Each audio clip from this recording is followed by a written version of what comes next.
G'day guys, it's Curly from Curly's Quad Shed Down Under, and this is part 6 of the Mizuno LXT Unobtainium soccer boot build. It's probably going to be the last one in the series. There might be a little adjunct later on about the metal inserts, the blunt metal inserts, but I won't get onto that until after I do some testing with the actual skates on and actually on a rink or outside, in my studio here or out in the road even. So basically, they're pretty much finished. I've mounted both plates up now. They're basically done. All the T-nuts have been seated. I've trimmed them down where I can. And what I've done, I have gone with the black now. I went with the black. The reason being is because I remembered I bought some really, really short, I don't know if you can see that, if they can focus in because it gets hard to focus. But that's a little, I think they're about a 4 mil bolt. It's really short.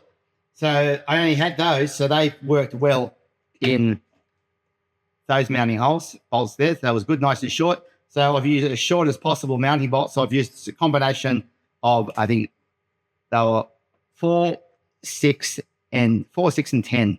So a 4, 6, and 10 mounting bolts. 4, 6, and 10.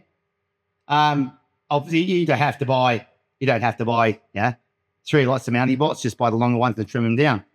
Now, I know I was going on about the wedge. Now, why do we use wedges? Now, we don't always use wedges because it depends on the boot.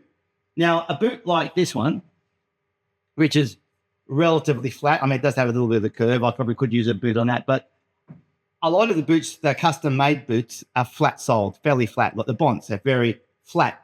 They don't have any curvature. But soccer boots have a curvature. When you see them, when you first get them, they have a curvature of the boot. Now, the reason we use a wedge in there is to keep that natural curve of the boot, because if you've got it laced up and you pull down the toe, what that can do is put pressure across the top of your foot, and it can cut off circulation to a certain extent. It's not a great deal, but if you have problems with that, so you might want to not use a wedge at first and add a wedge later.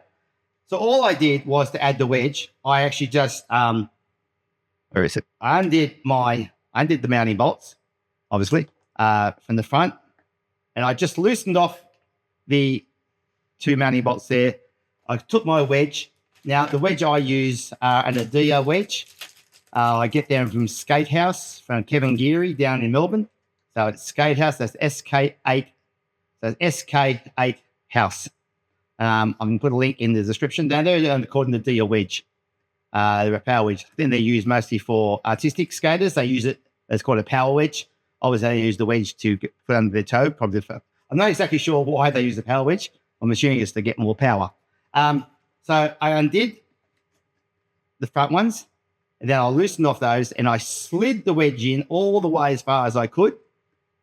And then I drilled, marked the hole. If there was no holes there lined up, I just get my 6-inch drill, 6 mil drill. There, it's not a Raby. Just got my 6 mil, marked the holes, took the wedge out, and then I actually drilled 8 mil just so to let the T-nut shaft pass through. I didn't have to trim the T-nut shaft on the front because I had enough depth there for the T-nut. Even though it went through the sole, it went into the wedge a bit. And then I just tightened the back up. I'll trim it down to shape like I did with that one. I'll probably just trim the shape a bit just so it's nice and neat and clean. That's not 100% finished either. So I'll probably do that as well. So basically the skates are finished. So what I'm going to do, so that's the one there you can see. I just got to change the back to put the black mounting bolts in. But yeah, so look, I hope you learned a lot from this mounting series. I hope you learned something.